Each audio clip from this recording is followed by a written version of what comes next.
Booth agent ഇരിക്കൂല. അവിടെ പോയി agent ബൂത്തിലിരിക്കുന്ന ഉദ്യോഗസ്ഥന്മാർ പോയാൽ തലേനാള് വൈകുന്നേരം തന്നെ പോയി അവരെ ഒന്ന് തൊട്ട് തലോടി, ഇത് ഈ പ്രദേശം ആന്തൂരാണ്, ആന്തൂരിനെ പറ്റി കേട്ടിട്ടുണ്ടാവൂലേ? മോശാട്ടോ, മോശാട്ടോ. അവിടെ മോശപ്പണിക്കും നിൽക്കണ്ട. നമുക്ക് ചില ചൊപ്പടാഴ്ച വിദ്യയൊക്കെ ഇവിടെ ഉണ്ട്, ചില അഭ്യാസമൊക്കെ ഞങ്ങൾ കാണിക്കും. മണ്ടോ മിണ്ടിയാൽ പുറത്തുനിന്ന് പോകുന്ന പ്രിസൈഡിംഗ് ഓഫീസർ, പോളിംഗ് ഓഫീസേഴ്സ് അതിലങ്ങ് പോകും, മിണ്ടൂല, കുത്തി ഇളക്കും. 99, 95, 98, 95-അപ്പുറമല്ല അത്തൊരു പോളിംഗ് ഈ പ്രദേശത്ത് ഉണ്ടാകാറില്ല. ആ പ്രദേശം ഉൾക്കൊള്ളുന്ന തളിപ്പറമ്പ് വന്നിട്ടാ എത്ര വോട്ടാ ജയിച്ചെന്നറിയോ? 57,000 വോട്ട്. CPM-ന്റെ ആളുകൾ ആലോചിക്കണം എന്തുകൊണ്ട് ഞാൻ ആരാ?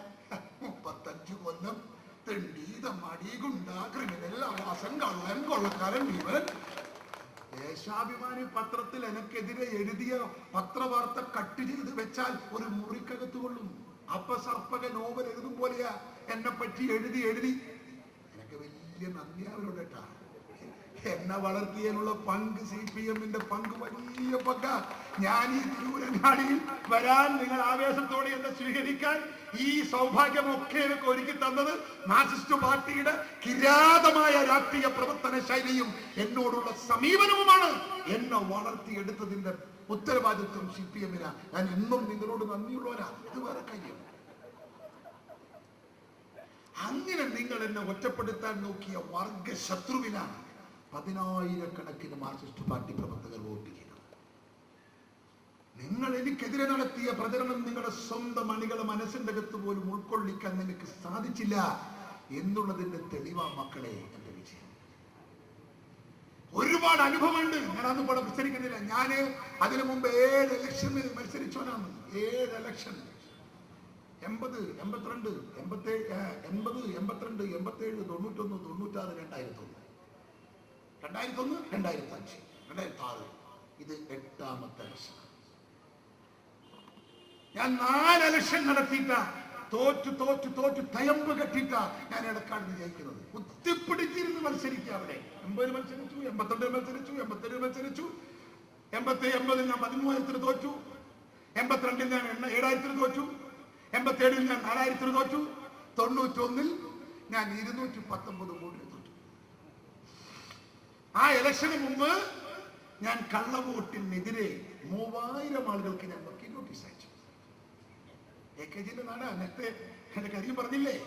മാവിലായി എന്ന് പറയുന്ന പ്രദേശമൊക്കെ ഇരുമ്പ് പോലത്തെ കമ്മ്യൂണിസ്റ്റ്. അവിടെയൊന്നും കോൺഗ്രസിന്റെ ഒരു ഏജന്റ് ഇരിക്കലില്ല. ഞാൻ 80-ൽ സ്ഥാനാർത്ഥിയായപ്പോഴാണ് ചരിത്രത്തിൽ ആദ്യമായി AK ഗോപാലന്റെ ജന്മനാടിൽ കോൺഗ്രസ് ഒരു ബൂത്ത് ഏജന്റ് ഇരുന്നത് എന്ന് നിങ്ങൾ അറിയണം. അവിടെ നിന്നിട്ടാണ് ഞാൻ ഫൈറ്റ് ചെയ്യുന്നത്. അവിടെ നിന്നാണ് ഞാൻ വർക്ക് ചെയ്യുന്നത്. ഓരോ തെരഞ്ഞെടുപ്പിലും അവരെ കിരാതമായ ഭൂരിപക്ഷം കുറച്ച് അന്ന് കേരളത്തിലെ CPM-ന്റെ കമ്മ്യൂണിസ്റ്റ് പാർട്ടിയുടെ ഏറ്റവും കരുത്തുറ്റ നിയോജക മണ്ഡലത്തിൽ ഒന്നാണ് എടക്കാട് അസംബ്ലി, AKG-യുടെ നാട്. അവിടെ ഞാൻ 3,000 കള്ളവോട്ടിനെതിരെ വക്കീൽ നോട്ടീസ് അയച്ച് ആ വക്കീൽ നോട്ടീസിൽ ഞാൻ പറഞ്ഞു, നിങ്ങൾക്ക് ഒന്നിലേറെ വോട്ടുണ്ട്, ഒന്നിലേറെ വോട്ട് ചെയ്യുന്നത് ജനപ്രാതിനിധ്യ നിയമം സെക്ഷൻ ഇന്ന വകുപ്പ് പ്രകാരം കുറ്റകരമാണ്, അതുകൊണ്ട് നിങ്ങൾ വോട്ട് ചെയ്യരുതെന്ന് ഞാൻ തെര്യപ്പെടുത്തുന്നു. എത്രയാക്കാം? 3,000 ആക്കാം. അന്ന് എക്നോളജ്മെന്റ് വിത്ത് രജിസ്ട്രേഷൻ 14,500 രൂപയാണ്. ആ 14,500 രൂപ കൊടുത്ത് ഞാൻ 3,000 ആളുകൾക്ക് നോട്ടീസ് അയച്ച് ഇലക്ഷൻ കഴിഞ്ഞപ്പോ ഭരതൻ ജയിച്ചു, ഞാൻ തോറ്റു. എത്ര വോട്ടിന്? 219. ജയിച്ച ഭരതൻ സ്വീകരണം വാങ്ങിക്കൊണ്ട് പോകുന്നു. മറുഭാഗത്ത് കിട്ടിയ വോട്ടിന് നന്ദി പറഞ്ഞ് ഞാൻ എല്ലാവരോടും പറഞ്ഞു, ഈ നിയമസഭക്ക് 5 വർഷം ഉണ്ടെങ്കിൽ എടക്കാടിന്റെ ജനപ്രതിനിധിയായി ഞാൻ നിയമസഭയിൽ പോകും. ഒരു കൊല്ലം 11 മാസവും 12 ദിവസവും കഴിയുമ്പോ ഹൈക്കോടതിയിൽ ഞാൻ കേസ് നടത്തി 1000 വോട്ട് തെളിയിച്ച് ഒരു ചങ്ങാഴ്ച പെണ്ണിന് 12 വോട്ടാ. വിശ്വസിക്കോ? ചന്ദ്രി ഇപ്പോഴും എന്നെ ഓർമ്മയുടെ മനസ്സൊന്ന് മരിക്കുന്നവരെ ചന്ദ്രിനെ ഞാൻ മറക്കൂല. Booth number 69 Verasseri. Booth number 69 Chandroth ചന്ദ്രിക്ക് 12 വോട്ടാണ്. 11 വോട്ട് അവൾ ചെയ്തു. ആദ്യത്തെ വോട്ട് ചെയ്തു, അവൾ സാരി മാറ്റി. രണ്ടാം വോട്ട് ചെയ്ത് ബ്ലൗസ് മാറ്റി. മൂന്നാം വോട്ട് ചെയ്ത് പൂമാല ചൂടി. നാലാം വോട്ട് ചെയ്ത് മാറ്റി. അങ്ങനെ ഓടിച്ചാടി 11 വോട്ട് ചെയ്യുമ്പോഴത്തേക്ക് വൈകുന്നേരമായി 12 ചെയ്യാൻ പറ്റില്ല. ഞാൻ ആ 11 വോട്ടും കേരളത്തിന്റെ ഹൈക്കോടതിയുടെ മുമ്പിൽ ഇന്നത്തെ ചീഫ് ജസ്റ്റിസ് KG ബാലകൃഷ്ണന്റെ ബെഞ്ചിന്റെ മുമ്പിൽ തെളിയിച്ചിട്ടാ ഞാൻ ആദ്യമായി കേരളത്തിന്റെ നിയമസഭയിലേക്ക് പോകുന്നത്. അവിടെ നിന്ന് ആരംഭിച്ച പോരാട്ടമാണ് എന്റെ കള്ളവോട്ടിനെതിരെയുള്ള പോരാട്ടം. ആ കണ്ണൂരിൽ 10,000-കണക്കിന് മാർക്സിസ്റ്റ് പാർട്ടിയുടെ പ്രവർത്തകന്മാർ 7 തെരഞ്ഞെടുപ്പിൽ എനിക്കില്ലാത്ത അനുഭവം, എനിക്കുണ്ടായ ഒരുപാട് ആവേശകരമായ അനുഭവം. കോൺഗ്രസുകാർ കടന്നു ചെല്ലാത്ത മേഖലയിൽ പോലും ആ 100-കണക്കിന് ചെറുപ്പക്കാർ എന്നെ ആവേശത്തോടെ വരവേൽക്കുന്നു.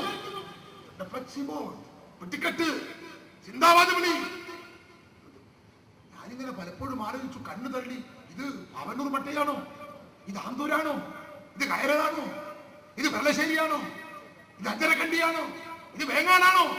ഞാൻ ഇങ്ങനെ അത്ഭുതം കൂടി മത്സരിക്കാൻ ആഗ്രഹിക്കാത്ത ഒരാളാണ് ഞാൻ. മത്സരിച്ച് ജയിക്കുമെന്ന് വിശ്വാസമില്ലാതെ മത്സരിക്കാൻ ഇറങ്ങിയവനാണ് ഞാൻ. സീറ്റിനു വേണ്ടി എല്ലാവരും ഡൽഹി പോയപ്പോ എനിക്ക് സീറ്റ് തരരുതേ എന്ന് പറയാൻ പോയവനാണ് ഞാൻ.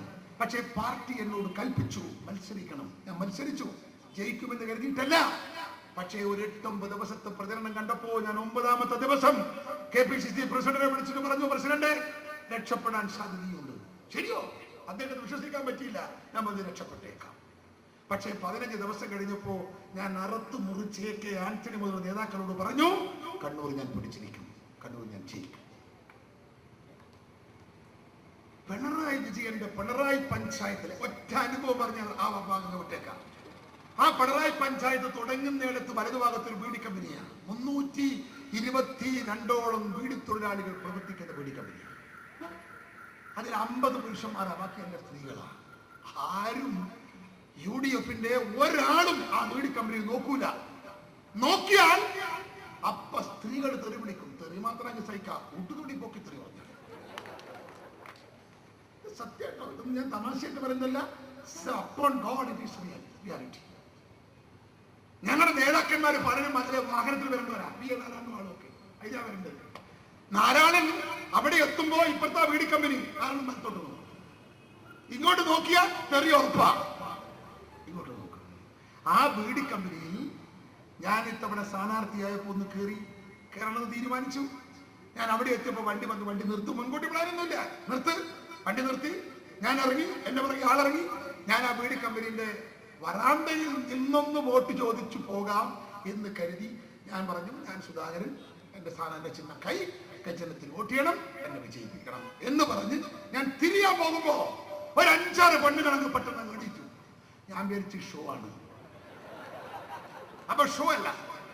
അവരെന്നോട് പറഞ്ഞു, പോകാൻ പറ്റ, നിങ്ങൾ ഈ ഹാളിന്റെ അകത്ത് എല്ലാ തൊഴിലാളികളോട് വോട്ട് ചോദിക്കണം. നീളുള്ള ഹാള്, 6 വരി നീളത്തിൽ സ്റ്റൂളിട്ടിരിക്കുക. 6 വരി. എന്നെ 6 വരിയിലൂടെ ഈ സ്ത്രീകൾ എന്റെ കൂടെ വന്ന് നടത്തിച്ച് എന്നെ ഓരോരാളോട് വോട്ട് ചെയ്ത് ഞാൻ കൂപ്പ് കൈയോട് വോട്ട് ചോദിച്ച് ഞാൻ പറഞ്ഞു, എന്നും നിങ്ങളോടൊപ്പം, തൊഴിലാളി വർഗത്തിന്റെ വികാരത്തോടൊപ്പം എന്നും ഞാൻ ഉണ്ടാകുമെന്ന് വികാരത്തോടെ പറഞ്ഞു. ഞാൻ ഇറങ്ങാൻ നേരത്ത് ആ സഹോദരിമാർ എന്നോട് പറഞ്ഞു, ജയിച്ചാൽ ഇങ്ങോട്ട് വരണം കേട്ടോ. ഞാൻ ജയിച്ചു. ഞാൻ അവിടെ പോയി അവരോട് നന്ദി പറഞ്ഞു. ഏതാ നാട്? പിണറായി വിജയന്റെ തട്ടകം. കമ്മ്യൂണിസ്റ്റ് പ്രസ്ഥാനത്തിന് ബീജാഭാവം നടത്തിയ പാറപ്പുറത്തിന്റെ മണ്ണിൽ അടിസ്ഥാന വർഗം, തൊഴിലാളി വർഗം, വീടി തൊഴിലാളികൾ, സ്ത്രീ തൊഴിലാളികൾ നിങ്ങളെ പ്രസ്ഥാനത്തോട് വിട പറഞ്ഞിരിക്കുന്നു. എന്തേ?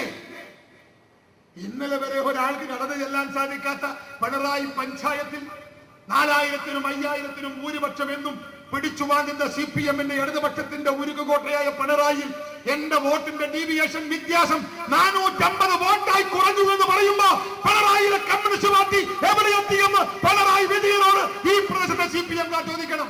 എന്തുകൊണ്ടാണ്? ഒന്നല്ലാട്ടോ, ഇങ്ങനത്തെ ഒരുപാട് അനുഭവങ്ങളുണ്ട്. സമയക്കുറവുണ്ട്, അതിലേക്ക് പോകുന്നില്ല. എന്തുകൊണ്ടാണ് ഈ മാറ്റം? നിങ്ങൾ നികൃഷ്ടരായിട്ടാ സ്വന്തം അണികളിൽ നിന്ന് കാണുന്നത്. നിങ്ങളൊരു പ്രത്യശാസ്ത്രജ്ഞ, നിങ്ങൾ നീളൻ പുതപ്പിൽ പുതപ്പിച്ച് കിടത്തിയവരാ. അധികാരത്തിന്റെ ഇടത്തട്ടിൽ സഞ്ചരിക്കുമ്പോ കോടികൾ നിങ്ങൾ വാങ്ങിക്കൂട്ടി കുടുംബത്തിന്റെ സമ്പത്ത് വർദ്ധിപ്പിച്ചവരാ. നിങ്ങൾ ഒരു സൂര്യോദയത്തിന് വേണ്ടി സ്വപ്നം കാണുന്ന യുവത്വത്തിന്റെ മനസ്സിൽ കൂരിലിട്ടടിച്ചു കയറ്റിയവരാ. ഒരു പ്രത്യശാസ്ത്രത്തിന്റെ അസ്തമനം ഇന്ത്യൻ രാഷ്ട്രീയ മണ്ഡലത്തിൽ സംഭാവന ചെയ്തവരാ നിങ്ങൾ.